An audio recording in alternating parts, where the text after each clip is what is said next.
Hi everybody, कैसे हैं आप लोग। काफी लंबा समय हो गया, तबीयत भी थोड़ी खराब चल रही थी, आप देख ही रहे हैं गला थोड़ा बैठा हुआ है। पर अब हम पढ़ाई शुरू करने वाले हैं क्योंकि एग्जाम अब करीब है। फेस्टिवल्स था और हमारे यहाँ जो दुर्गा पूजा फेस्टिवल है वो बहुत धूमधाम से मनाया जाता है। तो इसीलिए थोड़ा सा गैप आ गया है, पर कोई बात नहीं, अब हम इसको कंटिन्यूटी में करेंगे। तो पहले जो दो पार्ट्स हैं, जो पॉलिटी मैराथन हम कर रहे थे, उसके पहले जो दो पार्ट्स हैं उसमें हमने बेसिकली डिटेल्ड अंडरस्टैंडिंग कर ली about the sources of the constitution, कि मतलब कॉन्स्टिट्यूशन जो है वो पहले कौन कौन से एक्ट थे, है ना, जैसे रेगुलेटिंग एक्ट था, चार्टर एक्ट था, वगैरह वगैरह।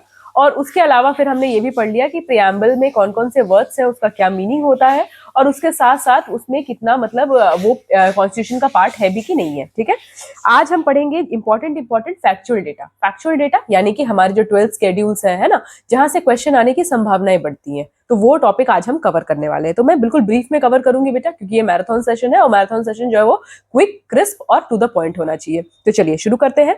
हमारे कॉन्स्टिट्यूशन में 12 शेड्यूल है और जो फर्स्ट शेड्यूल है बेटा, वो नेम ऑफ स्टेट्स का नाम है और उसका टेरिटोरियल जुरिस्डिक्शन है। ठीक है, कि कितने कितने एरिया में है, ठीक है, कैसे चेंज हो सकता है, वगैरह वगैरह। तो ये जो नेम ऑफ स्टेट्स और टेरिटोरियल जुरिस्डिक्शन है वो आपका फर्स्ट शेड्यूल में। सेकंड शेड्यूल डील करता है आपके इमोल्यूमेंट्स से। ठीक है, इमोल्यूमेंट्स है क्या, कितने से क्या सैलरीज वगैरह है, ठीक है, अलाउंसेस है, क्या क्या अलाउंसेस मिलते हैं, क्या क्या स्पेशल प्रिविलेजेस मिलते हैं। देखते हो जैसे कि जो भी कॉन्स्टिट्यूशनल पोस्ट है उसमें आपने देखा होगा कि उसमें कुछ ऐसे प्रिविलेजेस रहते हैं ना, कि भाई इतना आपको मेडिकल फैसिलिटीज मिलेगा, ये गाड़ियां मिलेंगी, वगैरह वगैरह। तो इसमें क्या है कि there are list of people जो कि जिनके इमोल्यूमेंट्स और प्रिविलेजेस वगैरह यहाँ पे मेंशन्ड है। तो कौन कौन है भाई, तो मैं यहाँ पे बता देती हूँ, क्योंकि यहाँ से अब क्वेश्चन आने लगे। पहले ऐसा होता था आज से 5-7 साल पहले कि इसके डिटेल में नहीं जाते थे, सिर्फ पूछते थे कौन से शेड्यूल में, पर अब डिटेल में जाते हैं।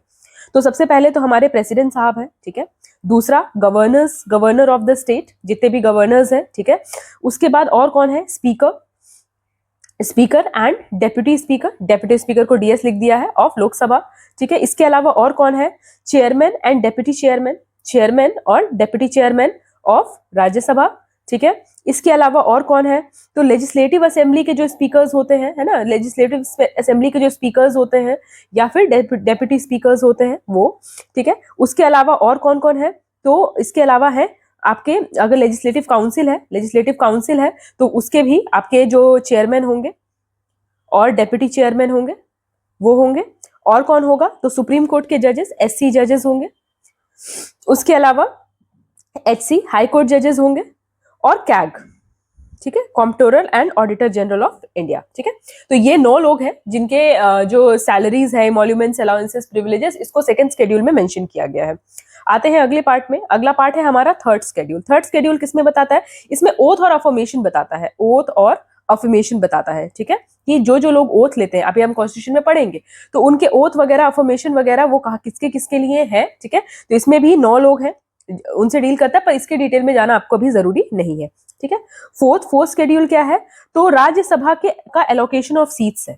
ठीक है, कि राज्यसभा का जो एलोकेशन ऑफ सीट्स होगा, कहां से कितनी सीट्स रहेंगी, पॉपुलेशन का क्या कैलकुलेशन होगा, वो यहाँ पे फोर्थ शेड्यूल में आपका मेंशन है। फिफ्थ शेड्यूल क्या है, फिफ्थ शेड्यूल है शेड्यूल एरियाज। ठीक है, शेड्यूल्ड एरियाज, जहां पे शेड्यूल्ड ट्राइबल एरियाज है, शेड्यूल्ड एरियाज है, वो सारा आपका फिफ्थ शेड्यूल में मेंशन रहता है। सिक्स्थ शेड्यूल में बेटा एएमटीएम को छोड़ करके, मतलब कि फिफ्थ शेड्यूल में एएमटीएम को छोड़ करके बाकी सारे जो एरियाज है, जो ट्राइबल एरियाज है, वो वहां पे मेंशन है। ठीक है, एएमटीएम, ठीक है। अब ये एएमटीएम क्या है, तो एएमटीएम आपका है ए से असम, एम से मेघालय,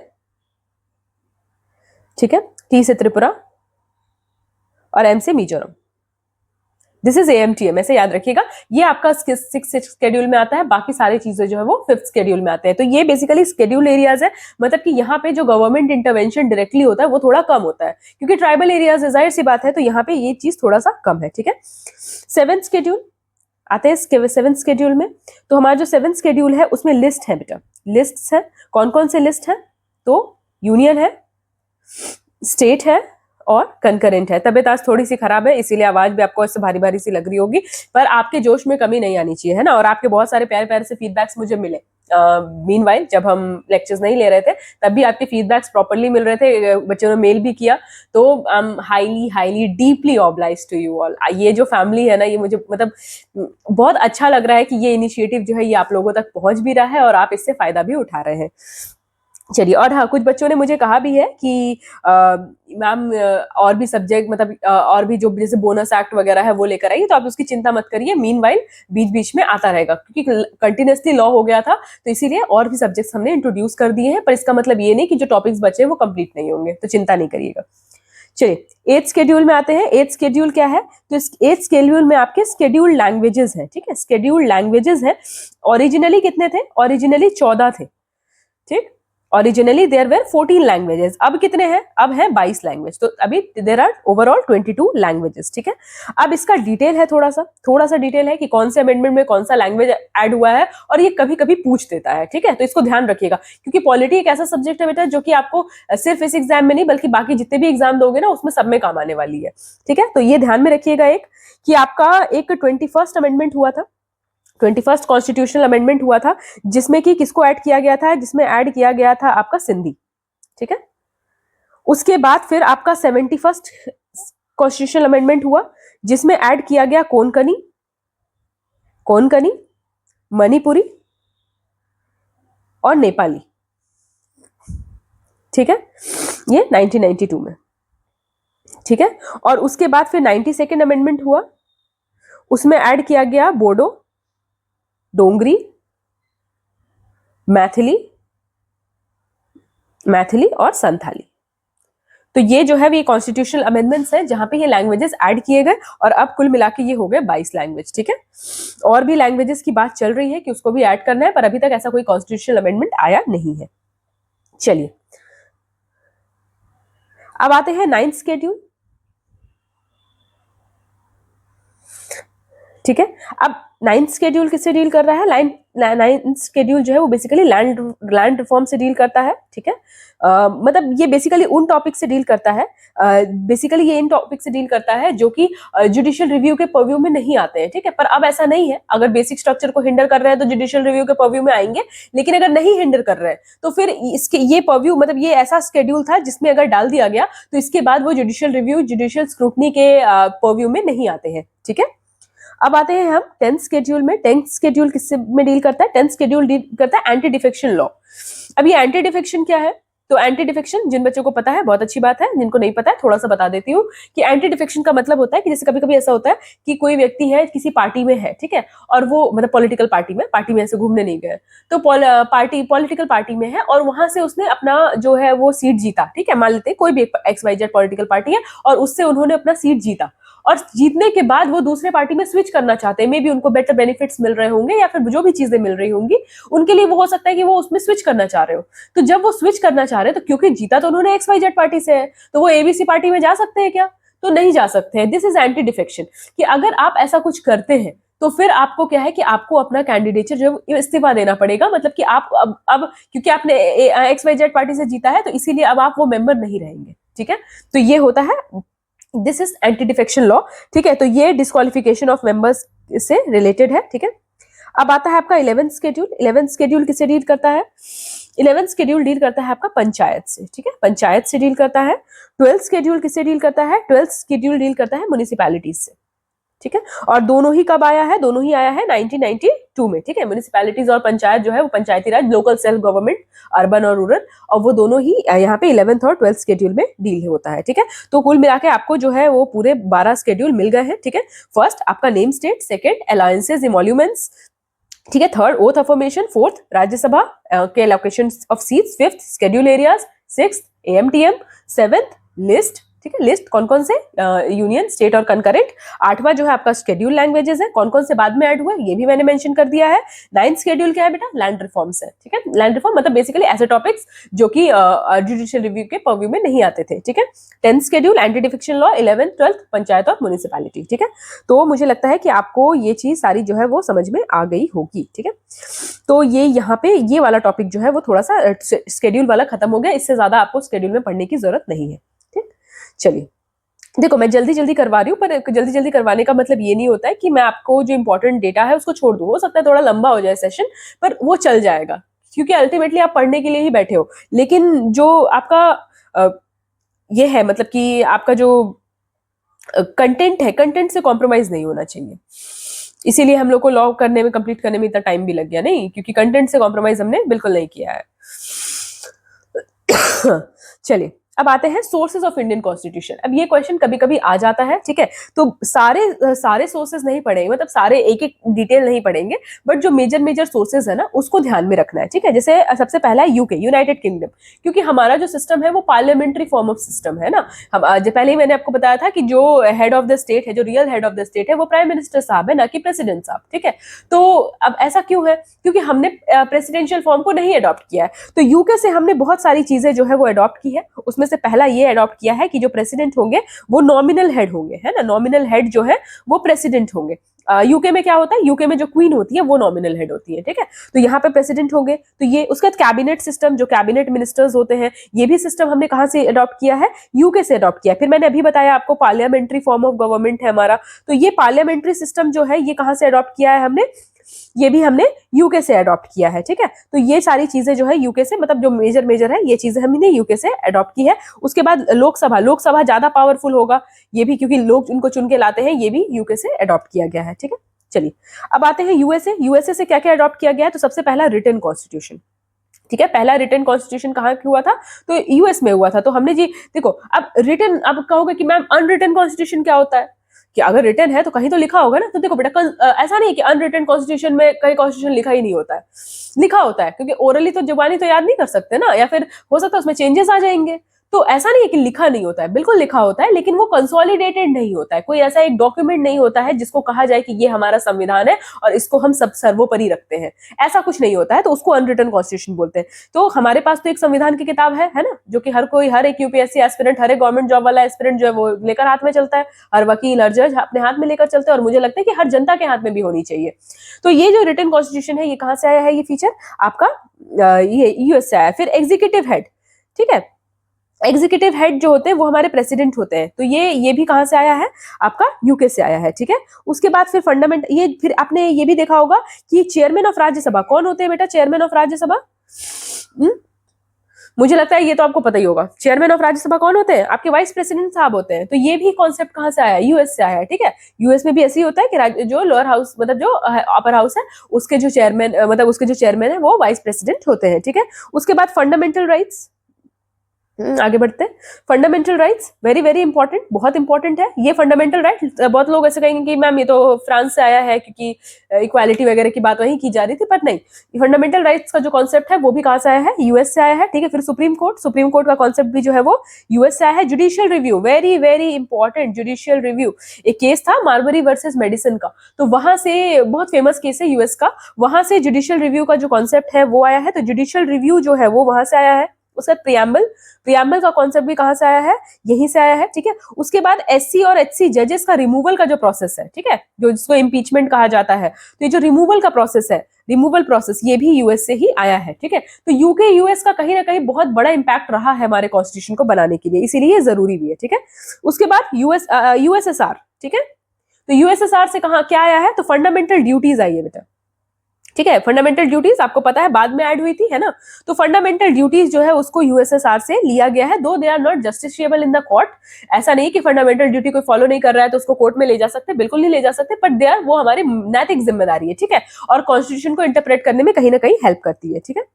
चलिए, उसके बाद ऑस्ट्रेलिया, ऑस्ट्रेलिया से क्या आया है? तो ऑस्ट्रेलिया से आया है आपका कंकरेंट लिस्ट। अब मैंने 3 लिस्ट बताया आपको, अभी अभी बताया था मैंने शेड्यूल में, है ना। 3 लिस्ट है, कौन कौन से लिस्ट है? यूनियन, स्टेट और कंकरेंट। तो कंकरेंट लिस्ट में आपका क्या है? कंकरेंट लिस्ट में क्या होता है? ऐसे ऐसे सब्जेक्ट्स जो कि ना तो आपके मतलब जिसमें कि स्टेट का भी इंटरफेरेंस हो सकता है, और जो भी आपके इसमें यूनियन का भी इंटरफेरेंस हो, दोनों उसमें कानून बना सकते हैं। तो वो कंकरेंट लिस्ट का जो कॉन्सेप्ट है वो आपका ऑस्ट्रेलिया से आया है, ठीक है। इसके अलावा और चीजें कहाँ से आई हैं? तो चलिए देखते हैं।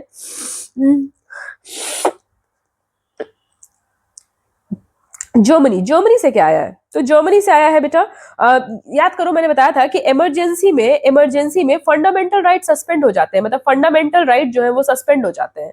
तो ये कॉन्सेप्ट की फंडामेंटल राइट जो है वो एकदम एब्सोल्यूट नहीं है, इमरजेंसी के टाइम में इसको सस्पेंड अगर जरूरत पड़े तो कर सकते हैं। ये चीज आपकी जर्मनी से आई है, ठीक है। उसके बाद आते हैं आयरलैंड। आयरलैंड से क्या आया है? तो आयरलैंड से बहुत इंपॉर्टेंट आया DPSP, directive principle of the state policy, the guideline to the government, कि आपको ऐसे ऐसे रूल करना है। तो ये डीपीएसपी, ये क्वेश्चन बहुत बार आ चुका है, मतलब ये क्वेश्चन तो वेरी वेरी इंपॉर्टेंट, लिख लो, क्योंकि मैंने भी जब पेपर दिया तो मुझे ही 2 3 4 पेपर में मिल गए, तो सोचो कितनी बारी आया है। तो ये मतलब अलग अलग एग्जाम्स में। तो आयरलैंड का से आया है आपका ये डीपीएसपी, आयरिश कॉन्स्टिट्यूशन से, ठीक है। इसके अलावा और क्या आया है आयरलैंड से? सिर्फ यही नहीं आया है, और भी आया है इलेक्शन ऑफ प्रेसिडेंट। प्रेसिडेंट का इलेक्शन जो बेटा वो थोड़ा सा डिफरेंट होता है, मतलब कि प्राइम मिनिस्टर से थोड़ा सा डिफरेंट होता है। अभी डिटेल में जब पढ़ेंगे तो हम पढ़ेंगे, है ना, कि सिंगल ट्रांसफरेबल वोट होता है, क्या होता है हम पढ़ेंगे इसमें। तो ये इलेक्शन ऑफ प्रेसिडेंट जो है वो आपका यहाँ पे ये भी कहां से आया है? आपके आयरिश कॉन्स्टिट्यूशन से आया है, ठीक है। तो इतनी चीजें जो है ये आपको इंपॉर्टेंट है, जो कि आपको जानना चाहिए कि भाई कितना कहाँ कहाँ से कौन कौन सी चीजें आई है, ठीक। चलिए, तो ये टॉपिक हमारा कंप्लीट हो गया है। अब आते हैं अगले टॉपिक पे। अगला टॉपिक है हमारा salient features of the constitution. क्या क्या फीचर्स है? तो इतना जब हमने कॉन्स्टिट्यूशन को डिस्कस कर लिया ना, तो हमको पता चल चुका है कि क्या क्या फीचर्स है, ये हम जान चुके हैं कि, लेकिन इसको एक क्या है कि एक कंसोलिडेटेड फॉर्म में होना चाहिए, ताकि जब ऑप्शंस आए आपके सामने तो आप इजीली उसको मार्क कर सको, है ना। और जहां पे ऐसा अब तो यूपीएससी का पैटर्न भी थोड़ा चेंज हो गया है, उसमें तो अब ऐसा रहता है कि 2 स्टेटमेंट्स आर करेक्ट। तो आपका जो ये वाला पोर्शन है कि आप एलिमिनेशन मेथड अप्लाई कर सको, तो वो एलिमिनेशन मेथड का भी स्कोप बहुत कम हो गया है। तो ऐसे में आपको सारे जो फैक्चुअल डेटा है वो तो बिल्कुल अच्छे से तैयार रखना चाहिए। तो सबसे पहला जो फीचर है वो है सिंगल कॉन्स्टिट्यूशन का। मतलब कि यूएस में अगर जाओगे तो वहां पे ऐसा है कि जो रूल्स है तो वो या फिर जुडिशियरी है, रूल्स है, तो वो स्टेट के लिए अलग है। क्योंकि मैंने आपको पहले पहले जब पहला सेशन मैंने पॉलिटी का पढ़ाया था ना, तब मैंने आपको बताया था। देखो कॉन्सेप्ट जब मैं बताती हूँ ना बेटा, हो सकता है आपको लगे बहुत कॉमन सेंस वाली कॉन्सेप्ट है, पर वो रेलिवेंट है, इसीलिए बता रही हूँ। मैंने आपको बताया था कि इंडिया जो है वो यूनियन ऑफ स्टेट है, ना कि फेडरेशन ऑफ स्टेट। अब क्या फर्क था इसमें? तो ये मुझे आप बताएंगे इन द कमेंट सेक्शन, आप मुझे बताएंगे कि यूनियन ऑफ फेडरेशन में क्या फर्क होता है। तो जब मैंने बताया कि इंडिया जो है वो यूनियन ऑफ स्टेट है, लेकिन यूएस क्या है? फेडरेशन ऑफ स्टेट है। तो फेडरेशन ऑफ स्टेट है तो उनका खुद का भी अपना नियम कानून होता है, वहां पे ड्यूअल सिटीजनशिप होती है, एक सेंटर का एक स्टेट का। लेकिन इंडिया में ऐसा है क्या? तो इंडिया में हमारा क्या है? सिंगल कॉन्स्टिट्यूशन है, यानी कि आप जो है वो, अगर आप भारत के नागरिक है तो आप किसी भी स्टेट में जाके रह सकते हैं। ऐसा नहीं है कि आपको वहां की भी नागरिकता लेनी पड़ेगी या वहां आपको अलग नियम कानून फॉलो करने पड़ेंगे, नहीं, संविधान सबको रूल करता है। तो we have a single constitution for both union and state. तो पहला हो गया। दूसरा, जो हमारा कॉन्स्टिट्यूशन है वो दोनों है, रिजिड भी है और फ्लेक्सिबल भी है ना, मतलब मिक्स है, रिजिड भी है और फ्लेक्सिबल भी है। रिजिड कब है? रिजिड तब है कि आप बेसिक स्ट्रक्चर डॉक्ट्रिन, कि आप इसको नहीं चेंज कर सकते, नहीं कर सकते तो मतलब नहीं कर सकते। तो ये हो गया आपका रिजिड वाला पार्ट। और आपका ये फ्लेक्सिबल कब हो गया? फ्लेक्सिबल हो गया क्योंकि हमारे पास अमेंडमेंट का सोर्स है, कि अगर हमको कुछ नई चीज इनकॉर्पोरेट करनी है तो आप कर सकते हैं, ठीक है। तो दोनों ही चीजें हैं, रिजिड भी है और फ्लेक्सिबल भी, दोनों चीजें हैं, ठीक है। उसके बाद सेक्युलर है ना, किसी भी धर्म को ऐसा नहीं है कि कोई एक नेशनल हमारा रिलीजन है, हर धर्म को बराबर का सम्मान दिया जाता है, तो that is your secular state, ठीक है। उसके बाद फिर क्या है? पार्लियामेंट्री है। तो ये तो आपको पता ही है कि पार्लियामेंट्री है, यानी कि जो रियल हेड है वो कौन है? हमारे प्राइम मिनिस्टर साहब है, ठीक है। उसके बाद और क्या है? सिंगल सिटीजनशिप, तो ये तो हमने पढ़ ही लिया है, ठीक है। इंडिपेंडेंट जुडिशियरी है।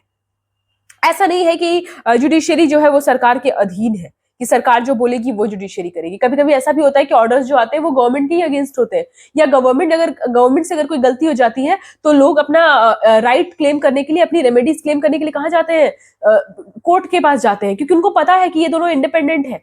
तो ये जो इंडिपेंडेंट जुडिशियरी है ये भी एक इंपॉर्टेंट एस्पेक्ट है, हमारे फीचर्स है। उसके बाद डीपीएसपी क्या है बेटा? गाइडलाइंस है ना, नॉन जस्टिशिएबल है, ये ध्यान रखिएगा कि ये जस्टिशिएबल नहीं है। कोर्ट में आप जाके ये नहीं कह सकते कि यहाँ पे लिखा था कि भाई सबको रोजगार देना है, क्यों नहीं मिल रहा है? क्योंकि जो मेकर्स ऑफ द कॉन्स्टिट्यूशन थे उन्होंने इस बात को समझा कि अभी जो स्टेट है उसके पास रिसोर्सेस कम है, तो जैसे जैसे रिसोर्सेस आते जाएंगे वैसे वैसे आपको ये चीज करनी है ना। तो ये चीज हो गई। फिर आपकी फंडामेंटल ड्यूटीज है, ठीक है। उसके बाद क्या है? Universal adult franchise. अब क्या होता है ये? तो मुझे लगता है कि आप में से मैक्सिमम, मतलब अगर आप तैयारी कर रहे हैं, अगर सीरियसली तैयारी कर रहे हैं, तो आपको ये पता होगा कि 18 साल से ऊपर का हर व्यक्ति जो है वो वोट दे सकता है, irrespective of their caste, creed, gender, sex, anything. तो यहाँ पे भी क्या किया गया है, वहां पे भी यही किया गया कि यूनिवर्सल एडल्ट फ्रेंचाइजी जो है वो यहाँ पे प्रेविलेंट है ना, यानी कि कुछ ऐसा नहीं है कि कोई व्यक्ति अगर बहुत पैसे वाला है तो ही वोट दे सकता है, ऐसा नहीं है। हम हर किसी को अपना जो रूरल है, जो प्राइम मिनिस्टर है, जो मिनिस्टर्स है ना, अपना रिप्रेजेंटेटिव है, वो चुनने का अधिकार है। उसके अलावा और क्या है, इमरजेंसी प्रोविजंस है, तो देयर आर इमरजेंसी प्रोविजंस, है ना, कि कभी ऐसा इमरजेंसी सिचुएशंस आती है, मे बी दैट्स फाइनेंशियल अभी तक आई नहीं है, ठीक है, पर इंटरनल इमरजेंसी हो जाती है, फाइनेंशियल होती है, नेशनल इमरजेंसी होती है, तो वो भी क्या है, हमारा एसेलेंट फीचर है, मतलब इतनी चीजें हम फोर्सी करके बनाया है हमने इस चीज को, ठीक है। तो these are all the important आपका जो फीचर्स है हमारे इंडियन कॉन्स्टिट्यूशन का, ठीक है। तो चलिए, ये तो हमने पढ़ लिया। अब मैं आपको एक टेबल ऑफ प्रेसिडेंस पढ़ा देती हूँ, ठीक है। टेबल ऑफ प्रेसिडेंस इसलिए बता रही हूँ क्योंकि कभी कभी मतलब यूपीएससी सीएससी में ही ऐसा एक सवाल आया था, इसीलिए टेबल ऑफ प्रेसिडेंस पढ़ लीजिए। टेबल ऑफ प्रेसिडेंस, अब टेबल ऑफ प्रेसिडेंस क्या है कि मतलब कि देखो क्या होता है कि एवरी इंडिविजुअल इज इक्वल, हर कोई इक्वल ही है पूरे, मतलब समाज में, जमाने में हर कोई इक्वल है ना, क्योंकि हमें राइट टू इक्वालिटी मिलती है। लेकिन फर्स्ट अमंग इक्वल्स, है ना। प्रेसिडेंट को क्या कहा जाता है, या फिर जो प्राइम मिनिस्टर होते हैं, सारे लीडर्स के सब अलग अलग है, नहीं है, सबके पास बराबर के पावर है, लेकिन उसमें जो आपके प्राइम मिनिस्टर साहब है वो उनके लीडर है, तो फर्स्ट अमंग इक्वल्स कहा जाता है उनको, ठीक है। तो हिरार्की बता देती हूँ मैं कि टेबल ऑफ प्रेसिडेंस क्या है, ठीक है। सबसे पहले जो सबसे इंपॉर्टेंट पर्सन डिग्निटरी है वो है प्रेसिडेंट, ठीक है। उसके बाद है आपके वीपी, उसके बाद है आपके प्राइम मिनिस्टर, उसके बाद है आपके गवर्नर साहब, ठीक है। उसके बाद है आपके फॉर्मर प्रेसिडेंट्स, ठीक है, फॉर्मर प्रेसिडेंट्स। हाँ, ये आपका जब अरेंजमेंट में आता है, जब आप एग्जाम दोगे ना, तो आप अरेंजमेंट वाले क्वेश्चंस में ऐसे सवाल पूछे जाते हैं, ठीक है। तो आपके फिर हो जाएंगे फॉर्मर प्रेसिडेंट। अब यहाँ पे गलती करोगे क्योंकि आप बोलेगा कि भाई प्रेसिडेंट साहब जो चले गए उनका तो क्या, आप कितना ही वो मतलब उनकी थोड़ी ना वो बची है अब उतना ज्यादा, वो तो अब एक्स हो गए, एक्स प्रेसिडेंट हो गए, पर ऐसा बिल्कुल भी नहीं है, ठीक है। तो आपके फॉर्मर प्रेसिडेंट्स हो गए। उसके बाद फिर deputy prime ministers, if there are 5A में मेंशन है, तो डेप्यूटी प्राइम मिनिस्टर्स है, ठीक है, अगर है तो, नहीं है तो कोई दिक्कत नहीं है, ठीक है। उसके बाद कौन है, चीफ जस्टिस, ठीक है, चीफ जस्टिस ऑफ इंडिया, और इन्हीं के इक्विवेलेंट में है आपके स्पीकर ऑफ लोकसभा, ठीक है, स्पीकर ऑफ लोकसभा, ठीक है। उसके बाद कौन है, कैबिनेट मिनिस्टर्स हैं, और इन्हीं के मतलब इन्हीं के इक्विवेलेंट में है आपके सीएम लोग हैं, ठीक है। उसके बाद आपके डेप्यूटी चेयरमैन है नीति आयोग के, ठीक है, नीति आयोग के, मतलब कुछ चीजें मैं बोल देती हूँ, यहाँ पे लिखूंगी नहीं, ठीक है। उसके बाद फिर एलओ, लीडर ऑफ ऑपोजिशन जो है वो सब है, तो ये भी इसी उसमें हिरार्की में आएंगे, ठीक है। उसके बाद यहाँ पे भारत रत्न होल्डर्स जो है वो भी यहाँ पे आते हैं, 7A में मेंशन है ये, तो भारत रत्न के जो होल्डर्स हैं वो यहाँ पे आते हैं, ठीक है। उसके बाद फिर एम्बेसडर्स हैं, हाई कमीशन, कॉमनवेल्थ, उनके जो एम्बेसडर्स हैं वो आते हैं, ठीक है। और उसके बाद आते हैं जजेस ऑफ सुप्रीम कोर्ट, ठीक है। तो यहां तक याद रखिएगा प्रेसिडेंस, इससे ज्यादा आपको याद रखने की जरूरत नहीं है, बस एक बार पढ़ लेना कि हाँ कौन सी चीज कहां पर आ रही है, कौन सी चीज कहां पे नहीं आ रही है, ठीक है। मीनवाइल चलिए, तो अब हम ये हमारा जो मिसलेनियस टॉपिक्स था वो हमने खत्म कर लिया है, ठीक है। अब मैं आपको पढ़ाने वाली हूँ पार्ट्स, ठीक है, parts of the Indian constitution, क्योंकि कॉन्स्टिट्यूशन को बाइफरकेट करना बहुत जरूरी है ना। कॉन्स्टिट्यूशन को बहुत अच्छे से बाइफरकेट जब कर लोगे ना, तो आपको बहुत अच्छे समझ में आने लगेगा कि हाँ भाई कौन सी चीज कहाँ पर है, ठीक। तो ये पूरा सेशन ही यही होने वाला है जिसमें हम फैक्चुअल डेटा पढ़ेंगे बेटा। हो सकता है थोड़ा बोरिंग लगे आपको, कोई ऐसी बड़ी बात नहीं है इसमें, लेकिन पढ़ाई इंटरेस्टिंग थी कब, वो तो आपको बनाना पड़ेगा ना। पढ़ाई कब थी इंटरेस्टिंग, अगर इंटरेस्टिंग होती तो हर कोई अफसर बन जाता। तो अगर आपको अफसर बनना है, आपको अपना सपना पूरा करना है, अपने पूरे परिवार का सपना पूरा करना है, तो कहीं ना कहीं बोरिंग को भी इंटरेस्टिंग तो बनाना पड़ेगा। तो चलिए पार्ट 1 में आते हैं। पार्ट 1 देखो बेटा, मैं आपको इंटरेस्टिंग बनाने के लिए, मतलब पार्ट 1 लिखी हो मैंने, पार्ट्स ऑफ कॉन्स्टिट्यूशन, इंटरेस्टिंग बनाने के लिए मैं आपको क्वालिटी से कॉम्प्रोमाइज नहीं कर सकती, मतलब ये क्या है कि मेरी आत्मा गवाही नहीं देगी, ठीक है। मतलब आई हैव सीन पीपल, मतलब I was also preparing at a time, तो जाहिर सी बात है कि मैंने भी मतलब बहुत सारा सोर्सेज ढूंढा ऐसे ऐसे, तो मतलब देखा कि भाई मैंने पूरा टाइम लगा दिया कि भाई मतलब ये वाला अगर पढ़ लूंगी तो मेरा पूरा सिलेबस कंप्लीट होगा, क्योंकि मुझे पता है बच्चे पढ़ने से डरते नहीं है। ये मुझे बहुत अच्छे से पता है कि बच्चे ना पढ़ने से बिल्कुल नहीं डरते, क्योंकि मैं भी पढ़ती थी ना, तो ऐसा था कि पूरा पढ़ लेती हूँ, मतलब इतना अच्छा 100 लेक्चर है, चलो 100 कंप्लीट कर लूंगी, लेकिन जब पता चलता था कि वो 100 पढ़ने के बाद भी कुछ रह गया और वही एग्जाम में आ गया, तो ये चीज क्या है कि मुझे ये समझ में आया कि क्वालिटी से कॉम्प्रोमाइज करना, भले मतलब जो बच्चे सीरियस होंगे वो तो पढ़ेंगे ना, जो नहीं सीरियस है तो वो तो भाई इधर उधर ढूंढ ही रहे हैं और पता नहीं क्या ढूंढ रहे हैं, और ढूंढते ढूंढते उनके सालों बीत जाएंगे। लेकिन जो जो एक्चुअल में पढ़ना चाह रहे हैं, जिनको 100,000 देख के डर नहीं लगता है, उनके लिए तो ये बेनिफिशियल ही है। तो चलिए आते हैं पार्ट्स पे, ठीक है। मैं एक एक करके आपको बताते जाऊंगी कि कौन कौन सा पार्ट है और उससे क्या क्या उसमें डील करते हैं, ठीक है। तो देखो, कॉन्स्टिट्यूशन जो हमारा है वो एक हिरार्की में लिखा हुआ है, ठीक है। तो उसे हिरार्की में याद कर लोगे ना तो तुमको बहुत ज्यादा रटने की जरूरत नहीं पड़ेगी। सबसे पहला है हमारा पार्ट 1, ठीक है। पार्ट 1 यहाँ पे सिर्फ पार्ट लिख रही हूँ, उसके बाद फिर मैं ऐसे ही लिख लूंगी, ठीक है। सबसे पहले क्या हमको बताना पड़ेगा कि भाई भारत का नाम क्या है, मतलब इंडिया का जो नाम है वो, मतलब इंडिया ही क्यों है नाम, क्यों हम इंडिया ही बोले, कुछ और क्यों नहीं बोले। तो ये सारी चीजें जो है हमारा, फिर हमारे कितने स्टेट्स हैं, ठीक है। अगर हमको स्टेट्स में, मतलब कि पहले हमने ज्योग्राफी की बात करी, सबसे पहले किसकी बात करी, ज्योग्राफी की बात करी। तो हमारा पार्ट 1 किससे डील कर रहा है, पार्ट 1 है हमारा the union and its territory, the union and its territory, ठीक है। तो ये हमारा हो गया पार्ट 1, ठीक है। कितने सेक्शन है इसमें, इसमें है 1 to 4, सेक्शन 1 to 4, ठीक है। अब चलिए, अब सबसे पहले हमने ज्योग्राफी की बात कर ली, अब हम बात करेंगे यहाँ पे रहने वाले लोगों की, कि भाई यहाँ के लोग कैसे हैं, मतलब लोग कौन है, किसको हम कहेंगे कि हमारा आदमी है। तो यहाँ पे हम आते हैं पार्ट 2 में। पार्ट 2 डील करता है बेटा सिटीजनशिप से। पार्ट 2 हमारा डील करता है सिटीजनशिप से। कहां से कहां तक है, तो 5 से लेकर के 11 तक है, ठीक है। मतलब हमने किसकी बात कर ली, हमने बात कर ली कितना से कितना एरिया हमारा है और कौन कौन से लोग हमारे हैं, ये हमने बात कर ली यहाँ पे। अब हम आते हैं पार्ट 3 पे, P3 पे, ठीक है। पार्ट 2 हो गया, अब आते हैं पार्ट 3 पे। अब जो लोग रहते हैं उनको कुछ अधिकार भी मिले होंगे, जाहिर सी बात है, कुछ लोग हैं तो उनको कुछ अधिकार भी मिले होंगे। तो अब ये अधिकार है वो पार्ट 3 में है, यानी फंडामेंटल राइट्स। अब ये कहां से कहां तक है, तो ये हमारा है कहां से कहां तक, ये 12 से लेकर के कहां तक है, 35 तक, ठीक है, ठीक है। अब हमें तो अधिकार मिल गए, लेकिन जाहिर सी बात, अब हम आते हैं पार्ट 4 पे। मतलब अभी तक हमने क्या पढ़ा, पहला यानी कि हमारी ज्योग्राफी, दूसरा कौन कौन से लोग हमारे हैं और जो हमारे हैं उनको क्या अधिकार मिला है, ठीक है।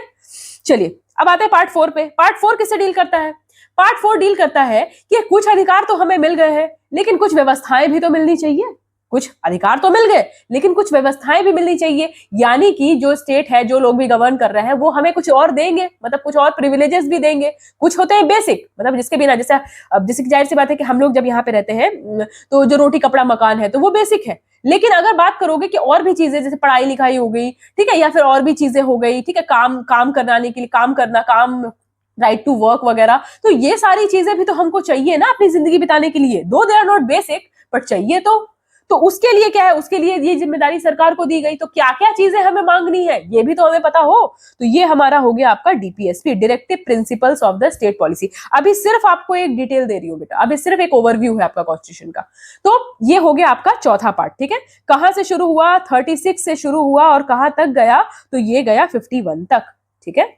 अब क्या अधिकारी मांगते रहोगे, हमेशा क्या करोगे, अधिकारी मांगते रहोगे, कभी कभी कुछ ड्यूटी भी तो निभानी पड़ेगी। तो हमारा जो पार्ट 4A है, 4A 5 नहीं सॉरी, पार्ट 4A जो है, 4A क्यों है, क्योंकि इसको बाद में ऐड किया गया है, ठीक है। तो ये पार्ट 4A जो है वो हमारा डील करता है फंडामेंटल ड्यूटी से। अब मुझसे पूछोगे ना कि मैम यहीं पे क्यों ऐड किया गया, कहीं और ऐड कर देते, 4A का 5A बना देते, 5A में ऐड कर देते, 6A में ऐड कर देते, 4A में क्यों ऐड किया, क्योंकि बेटा हम राइट्स के, हम क्या कर रहे थे, हमें क्या लेना है ना, हमें क्या मांगना है सरकार से। तो जब मांगने की बात आई तो कुछ दोगे भी तो, कुछ जिम्मेदारी भी तो, नैतिकता भी तो कुछ होती है कि आप भी तो कुछ अपने तरफ से भी तो कुछ दोगे, कुछ ऐसे अपनी रिस्पॉन्सिबिलिटी को निभाओगे। तो इसलिए यहाँ पे ये 4A में ऐड हो गया, ठीक है। तो यहां तक मुझे लगता है कि आपको समझ में आ गया कि कौन कौन सा पार्ट किस किस से डील करता है, ठीक है। ये बहुत बेसिक है बेटा, कोई भी एग्जाम दोगे ये तो आएगा ही आएगा, ठीक है। चलिए अगला पार्ट, अब आते हैं पार्ट 5 में। पार्ट 5 किससे डील करता है, तो पार्ट 5 डील करता है, देखो अब बहुत सारी चीजें हो गई। अब लोगों की बात कर ली गई, अब सरकार की बात की गई कि हमें सरकार से कुछ मांगना है, ठीक है। अब सरकार कौन है, तो सरकार 2 लेवल पे, एक सेंटर पे है, एक स्टेट पे, और 3 टायर गवर्नमेंट है हमारा, एक लोकल लेवल पे भी है। तो सबसे पहले सबसे ऊंचा कौन, सबसे ऊंचा यूनियन। तो सबसे पहले किसके बारे में बात करेंगे, सबसे पहले यूनियन के बारे में बात करेंगे। तो जो हमारा पार्ट 5 है वो किससे डील करता है बेटा, यूनियन से डील करता है। अब यूनियन के भी तो पार्ट्स हैं, यूनियन के भी पार्ट्स हैं। तो पहला, यूनियन में भी पहला पार्ट किससे डील करेगा, एग्जीक्यूटिव से, ठीक है।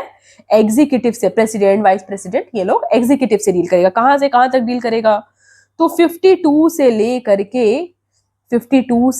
के कहां तक डील करेगा, 73 तक डील करेगा, ठीक है। 52 से लेके 73 तक आपका एग्जीक्यूटिव जो है वो डील करेगा, ठीक है। 72 भी नहीं, मतलब और भी अटॉर्नी जनरल वगैरह की बात कर ले तो 78 तक डील करेगा, ध्यान रखिए, ठीक। अब अगला अगला क्या है, पार्लियामेंट। अगला क्या है, कानून बनाने वाले है ना, एग्जीक्यूटिव, लेजिस्लेटिव और जुडिशरी। तो पार्लियामेंट क्या हमारा लेजिस्लेटिव बॉडी है, तो वो हमारा कहां से डील कर रहा है, तो पार्लियामेंट 79 सेक्शन से डील करेगा, कहां तक,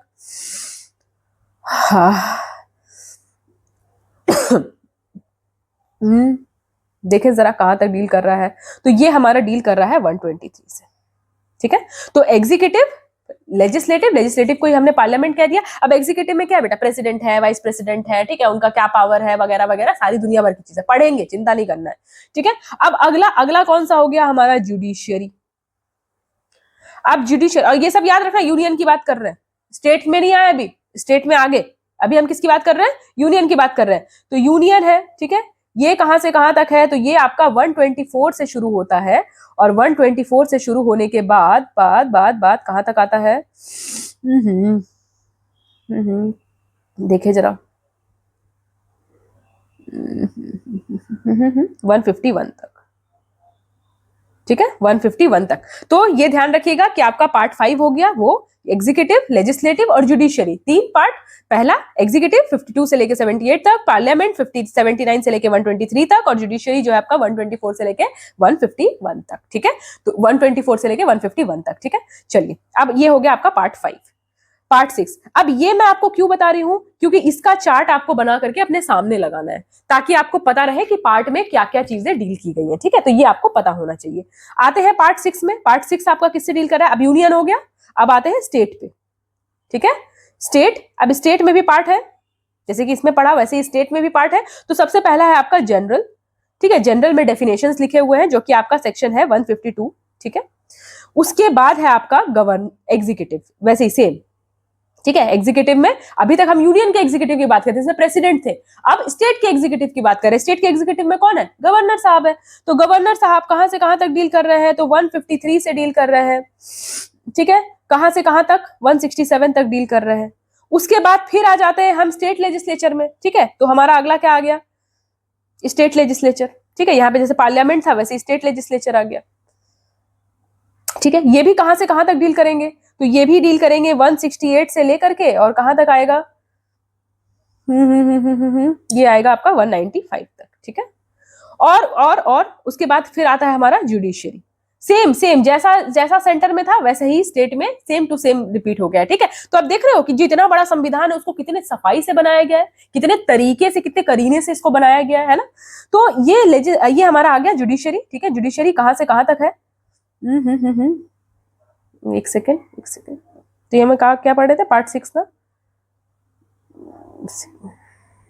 जस्ट अ सेक, हाँ एक सेकेंड, थोड़ा सा इधर उधर हो गया।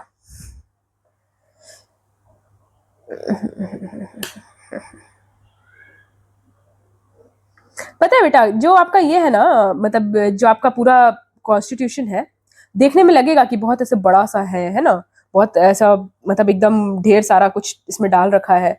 पर जब आप इसको पढ़ने लगोगे ना तो ये बहुत सिंपल हो जाएगा, और यही करने में मुझे सबसे ज्यादा मेहनत लगती है, क्योंकि आपको इतना सिंपल मुझे बनाना है कि आपको मतलब ऐसे पढ़ने में बिल्कुल मजा आने लगे इस चीज को, ठीक। तो चलिए, ये हमारा हो गया 196 से लेके 231 भी नहीं, 237 तक, ठीक है, 237 तक। तो ये हमारा हो गया आपका पार्ट 6, ठीक है। यहां तक मुझे लगता है कि आपको प्रॉब्लम नहीं होगी। आते हैं आप पार्ट 7 पे। पार्ट 7 किससे डील करता है, पार्ट 7 जो है वो स्टेट्स, पार्ट बी स्टेट्स में डील करता है, जो कि रिपील हो चुका है। तो पार्ट 7 आपको पढ़ने की जरूरत नहीं है, वो आपका रिपील हो गया है, ठीक है। पार्ट 8 पे आते हैं। पार्ट 8 आपका डील करता है यूटीज से, यूनियन टेरिटरी से डील करता है, ठीक है। कहां से कहां तक है, तो पार्ट 8 है आपका 239 से लेकर के 242 तक, लेकिन 242 जो है वो रिपील्ड है, ठीक है। 242 जो है वो रिपील्ड है, तो इसीलिए 241 ही मान लीजिए। तो ये आपका हो गया पार्ट 8। अब आते हैं पार्ट 9। पार्ट 9 किससे डील करता है बेटा, पंचायत, वेरी वेरी इंपॉर्टेंट। ये पार्ट 9 जो है वो बहुत इंपॉर्टेंट है, ठीक है। Part 9 very very important, panchayat से डील करता है। कहां से, 243, सेक्शन 243 से कहां तक डील करता है, 243 ओ तक, ठीक है। 243 से लेके 243 ओ तक डील करता है, ठीक है। अब इसी में एक और पार्ट आया है जिसका नाम है पार्ट 9A। एक सेकेंड, इसी में एक और पार्ट है जिसका नाम है पार्ट 9A, जो कि म्युनिसिपैलिटीज से डील करता है, द म्युनिसिपैलिटीज। अब ये म्युनिसिपैलिटीज, ठीक है, जब 73rd अमेंडमेंट आया ना, तो उसके बाद फिर क्या है कि पंचायत और म्युनिसिपैलिटी को ऐड करना थोड़ा जरूरी हो गया था। तो 9A ये कहां से कहां तक है, तो ये 243P से है, ओ तक क्या है, पंचायत है, और 243P से लेकर के आपका कहां तक आया है, 243ZG तक आया है, 243ZG तक ये आया है, क्योंकि ये एडिशनल है ना बेटा, ये एडिशनली ऐड किया गया। तो जब एडिशनली ऐड किया गया तो सेक्शन कहां से लाएंगे, है ना, तो इसीलिए इसको ABCD करके ऐड किया गया इसके सारे प्रोविजंस को, ठीक है। उसके बाद आते हैं पार्ट 9B में, पार्ट 9B में आते हैं। अब पार्ट 9B क्या है, ये है कोऑपरेटिव सोसाइटीज, ठीक है, कोऑपरेटिव सोसाइटीज, ये कहां तक है देख लीजिए। कोऑपरेटिव सोसाइटीज आपका है सेक्शन 243ZH से, ZG तक यहां था, ZH से लेकर के आपका है 243ZT तक, ठीक है, ये आपका हो गया पार्ट 9B, ठीक है। उसके बाद आते हैं पार्ट 10 में। पार्ट 10 हमारा क्या है, शेड्यूल एरियाज है, ठीक है, शेड्यूल्ड एरियाज है एंड ट्राइबल एरियाज है, ठीक है। क्योंकि देखो अभी हमने आम जनता की बात कर ली, अब आम जनता की बात हो गई ना, अब हम किसके बारे में बात करेंगे, अब हम बात करेंगे शेड्यूल एरियाज, जो शेड्यूल ट्राइब्स है, जो एडिशनल एरियाज है ना, जहां पे स्पेशल प्रोटेक्शन चाहिए, तो उनकी बात कर रहे हैं। तो ये हमारा आ गया आपका 244 से लेकर के कहां तक, आपका 244A तक, ठीक है, छोटा सा पार्ट है। उसके बाद चलो अब हमने, अब जब आप पूरा देखोगे तो देखो पार्ट 1 क्या है, यूनियन है, ठीक है, पार्ट 2 क्या है आपका, सिटीजनशिप है, part 3 fundamental rights, part 4 fundamental, ये आपका DPSP, part 4A fundamental duties. उसके बाद आते हैं पार्ट 5 यूनियन, यूनियन में भी 3 पार्ट हो गए, कौन कौन से, एग्जीक्यूटिव, लेजिस्लेटिव और जुडिशियरी। उसके बाद फिर पार्ट 6 किस में आ गया, स्टेट, स्टेट में कौन कौन से आ गए, तो पहला तो डेफिनेशन, और उसके बाद फिर वही एग्जीक्यूटिव, लेजिस्लेटिव और जुडिशियरी, यहां तक तो कोई प्रॉब्लम नहीं होगा। उसके बाद आते हैं पार्ट 7, पार्ट 7 रिपील हो चुका है, पढ़ने की जरूरत नहीं। पार्ट 8, पार्ट 8 किसके बारे में है, अब स्टेट के बारे में बात करेंगे, उसका यूटी ही तो आएगा, तो यूटी के बारे में बात कर लिया। उसके बाद पार्ट 9, अब हमने किसके बारे में बात किया, यूनियन के बारे में बात कर लिया, दूसरा हमने स्टेट के बारे में बात कर लिया। अब हमको लोकल गवर्नमेंट के बारे में बात करना था, तो लोकल गवर्नमेंट में पार्ट 9 हो गया पंचायत, पार्ट 9A हो गया आपका अर्बन यानी कि म्युनिसिपैलिटीज, ठीक है। उसके बाद 9B कोऑपरेटिव सोसाइटीज नया इमर्ज हुआ है, वेरी वेरी इंपॉर्टेंट, तो वो हो गया पार्ट 10। अब हमको किसके बारे में बात करना है, शेड्यूल्ड एरियाज के बारे में बात करना है, ठीक है। तो ये हो गया हमारा पार्ट 10 तक, ठीक है। अब आते हैं पार्ट 11, पार्ट 11 किसके बारे में डील करता है, तो पार्ट 11 डील करता है बेटा relation between union and state, relation between union and state. क्योंकि कभी कभी ऐसा होता है कि स्टेट में अलग पावर होता है, यूनियन में अलग अलग गवर्नमेंट होती है, स्टेट में अलग पार्टी रूलिंग पार्टी होती है। तो जब ऐसा कभी सिचुएशन आएगा कि जब दोनों जगह अलग अलग पार्टीज है, तो वहां पे प्रॉपर एक रिलेशन मेंटेन होना चाहिए। ये आपका डील करेगा बेटा 245 से लेकर 263 तक, ठीक है। उसके बाद आते हैं पार्ट आपका 12, पार्ट 12 किससे डील करता है, तो पार्ट 12 डील करता है बेटा फाइनेंस से, प्रॉपर्टी, कॉन्ट्रैक्ट, सेल्स, इन सब से, ठीक है। फाइनेंस ये बहुत ज्यादा इंपॉर्टेंट नहीं है, पर क्योंकि मैं सारे पार्ट्स आपको बता रही हूं तो इसीलिए ये थोड़ा सा इंपॉर्टेंट, मतलब मेरा काम है आपको बताना, बहुत ज्यादा ये जरूरी नहीं है, ठीक है। तो पार्ट 12 हो गया आपका, इससे डील करता है, ठीक है। इसमें यही सारी चीजें, टैक्सेस हैं, GSTs हैं, तो ये सारी चीजें यहाँ पे डील होती हैं, ठीक है। उसके बाद अगला हो गया आपका पार्ट 12। अब आते हैं पार्ट 13, पार्ट 13। अब पार्ट 13 में क्या है, trade and commerce, trade and commerce with in the territory, with in the territory, territory के अंदर, विद इन द टेरिटरी। अगर एक ही स्टेट के अंदर, एक ही यूटी के अंदर अगर ट्रेड एंड कॉमर्स हो रहा है, तो उस केस में क्या क्या रूल्स रेगुलेशंस होंगे, वो आपके आते हैं पार्ट 13 में, ठीक है। उसके बाद आते हैं पार्ट 14, पार्ट 14 में क्या आते हैं, तो पार्ट 14 में आते हैं बेटा सर्विसेज, ठीक है। सर्विसेज की कोई व्यक्ति अगर जॉब में है तो उसका क्या रैंक कैसे डिसाइड होगा, उसके बाद फिर उसको मतलब ऑल इंडिया सर्विसेज के बारे में है, ट्रांजिशनल प्रोविजंस क्या है, ये सारी चीजें हैं। तो हमारी इसमें पार्ट 14 में क्या आते हैं, सर्विसेज आते हैं, ठीक है। इनफैक्ट आप भी जैसे यूपीएससी वगैरह है, तो ये सब आपके पार्ट 14 में आते हैं, ठीक है। यूपीएससी है, स्टेट पीएससीज है, जॉइंट पीएससीज है, तो ये सारी चीजें आपके पार्ट 14 में आती है। मतलब आपके काम का मतलब जो आपका है, जिस कॉन्स्टिट्यूशन के जिस प्रोविजन के अंदर आप इक्वल अपॉर्चुनिटीज ले पा रहे हो, वो ये है आपका सर्विसेज वाला, ठीक है। उसके बाद आते हैं पार्ट 15, पार्ट 15 है बेटा इलेक्शंस, वेरी वेरी इंपॉर्टेंट, ये तो बहुत इंपॉर्टेंट है इलेक्शंस, ठीक है। That deals with the whole procedure कि कैसे कैसे इलेक्शंस वगैरह होते हैं, ठीक है। उसके बाद आते हैं पार्ट 16, पार्ट 16 किससे है, तो सर्टेन क्लासेस, जैसे कि आपको पता है कि SCs STs है, ठीक है, पहले एंग्लो इंडियन के लिए भी था, ठीक है। उसके बाद फिर और OBCs है, उनके लिए कमीशंस है, national commission for backward class है, national commission for schedule caste है, national commission for schedule tribe है। तो ये सारे जितने भी हैं, ठीक है, special provisions for classes, special provisions for classes, ये आपका पार्ट 16 में है, ठीक है, प्रोविजंस फॉर सर्टेन क्लासेस। ये आपका पार्ट 15 में है, ठीक है। उसके बाद आते हैं, सॉरी पार्ट 16 में, पार्ट 17। अब पार्ट 17 में क्या डील है? पार्ट 17 में हमारा ऑफिशियल लैंग्वेज, ठीक है। ऑफिशियल लैंग्वेज क्या क्या होगा हमारा ऑफिशियल लैंग्वेज, ये हमने पार्ट 16 में डील किया है। अब आते हैं पार्ट 17 में डील किया है। उसके बाद आते हैं पार्ट 18 में। पार्ट 18 इसमें है आपका इमरजेंसी प्रोविजन, ठीक है। तो ये ध्यान में रखिएगा, ये कभी कभी पूछ लेता है एग्जाम में, ठीक है। जो स्टेटमेंट बेस्ड क्वेश्चंस होते हैं ना, उसमें मतलब पार्ट्स के नाम जो है वो पूछ लेते हैं और बच्चों को याद नहीं रहता है। तो थोड़ा सा फैक्चुअल है बेटा, आई नो थोड़ा सा बहुत लेंदी सा हो गया, इसलिए इस लेक्चर को थोड़ा छोटा ही रखूंगी, पर ये आपका ये प्रोविजन हो जाएगा, ठीक है। फिर पार्ट 19 जो है वो आपका मिसलेनियस है, ठीक है। पार्ट 19 जो है वो मिसलेनियस है, 19। Part 20 is amendment. Part 20 is amendment, कैसे कैसे अमेंडमेंट हो सकता है, ठीक है, वो आपका पार्ट 20 है, ठीक है। उसके बाद पार्ट 21, पार्ट 21 जो है वो ट्रांजिशनल प्रोविजंस है। कुछ ऐसे प्रोविजंस थे बेटा जिसको कि बनाए गए थे, ठीक है, लेकिन कुछ समय के लिए बनाए गए थे, ठीक है, या कुछ स्पेशल प्रोविजंस हैं। तो ये सारी चीजें आपका पार्ट 21 में सब पढ़ेंगे, चिंता करने की बिल्कुल जरूरत नहीं है, ठीक है। और उसके बाद आता है हमारा पार्ट 22। पार्ट 22 क्या है? तो पार्ट 22 हमारा क्या है? शॉर्ट टाइटल है, ठीक है, short title, short title, commencement, repeals, ये जो है ना कि भारत को भारत क्यों कहते हैं, कौन कौन सा एक्ट रिपील होगा, क्या चीजें होंगी, तो ये सारी चीजें जो है वो हमारी आखिरी में लिखी हुई है और ये हमारा है पार्ट 22, ठीक है। तो ये हमने सारे पार्ट जो है वो यहाँ पर अपने कवर कर लिए, ठीक है। जब आप ये लिस्ट देखोगे, ये लिस्ट मैंने क्यों बनाई है, तो ये लिस्ट आपके लिए इसलिए है ताकि आप ये सारी लिस्ट जो भी हमने पढ़ा है, सारे शेड्यूल्स पढ़े हैं, सारा जो कहां से कौन सा पार्ट कॉन्स्टिट्यूशन का बोरो हुआ है, ये सब फैक्चुअल डेटा है और बहुत बहुत जरूरी है आपके एग्जाम के लिए, ठीक है। तो यहाँ ये जो सेशन है मतलब ये वाला थोड़ा सा छोटा है बाकी सेशन के कंपैरिजन में, तो इसको हम यहीं तक रखेंगे। अगले सेशन से we will start with the first part of the Indian polity, that is your union and its territory, article 1 से, ठीक है। शॉर्ट में बताऊंगी पर पूरे आर्टिकल्स को हम यहाँ पे कवर करेंगे। चलिए मिलते हैं फिर अगले लेक्चर में, टिल देन बाय बाय।